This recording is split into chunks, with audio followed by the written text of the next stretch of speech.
Hi everybody, we're back with Zoey and Sassafras, Monsters and Mold. This is Chapter 5, He's Back.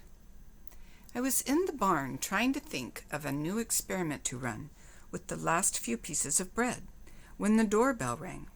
I jumped to my feet so quickly my thinking goggles tumbled off. I grabbed them and ran. Sassafras practically danced over to the back door.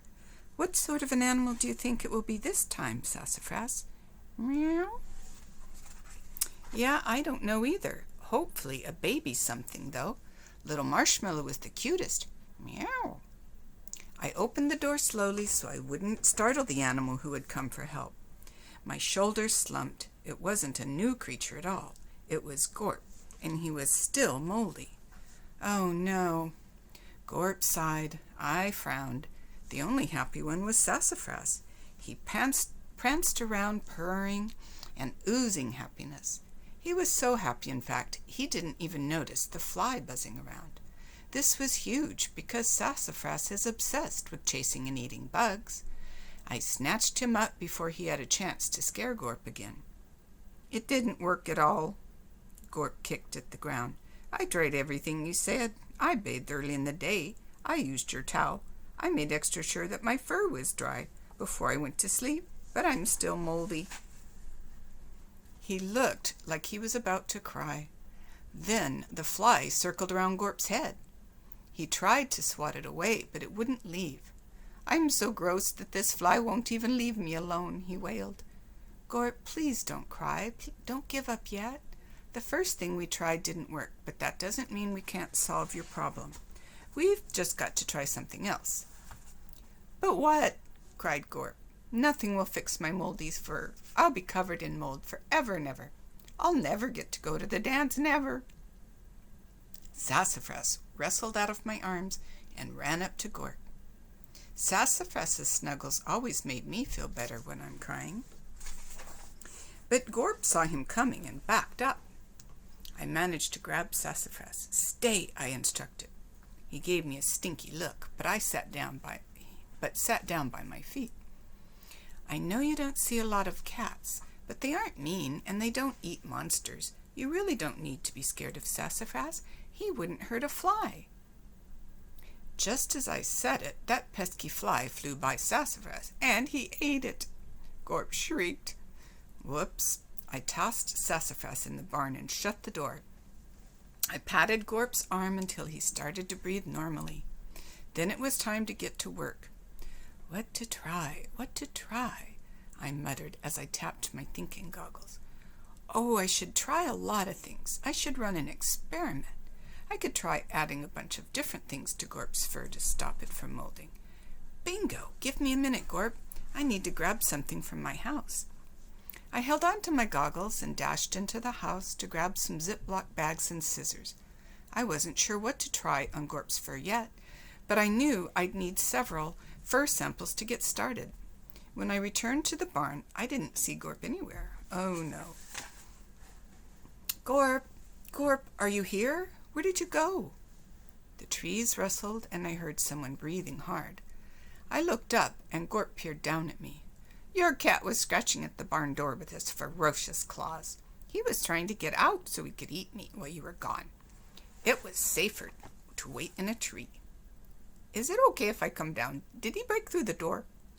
No, he's still in the barn. I promise you I'll protect you if you come down. Gorp slowly climbed to the ground. What are those bags for? I'm going to find something we can put on your fur that will stop the mold from growing. To figure out what works best, I'll try a bunch of things and compare them. I'm going to need some fur samples for my experiment. Is that okay? Gorp sighed and dropped his shoulders. I guess that makes sense. Just don't take too much, or give me a funny haircut.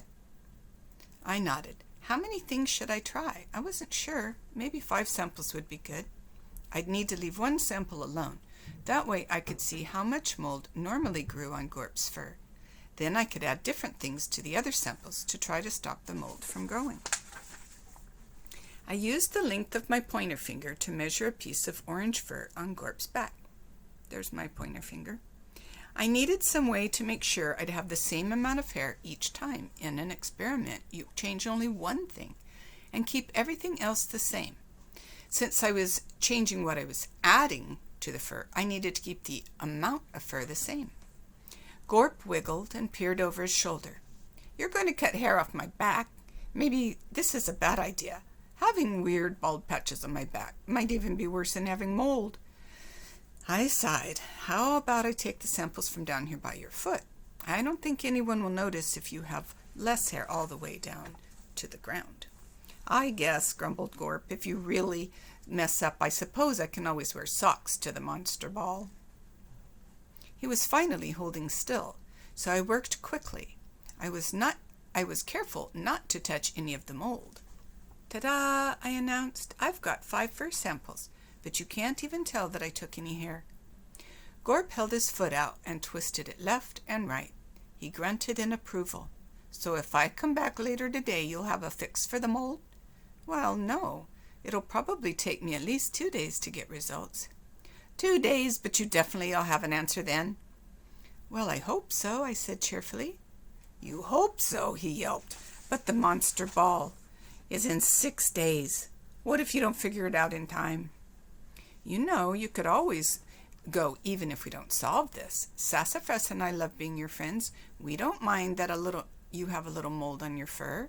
I'm sure you have some nice monster friends who don't mind either." Gorp threw his hands in the air.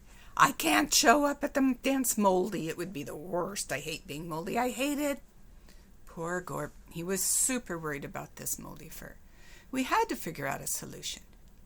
"Don't worry. I'm going to try a bunch of things in my experiment. I'm sure that one of them will work." Gorp sniffled and wiped his nose. He nodded. After he left, I ran back to the house with my bags of monster fur and washed my hands carefully. I had 2 days to figure out a solution. The clock was ticking.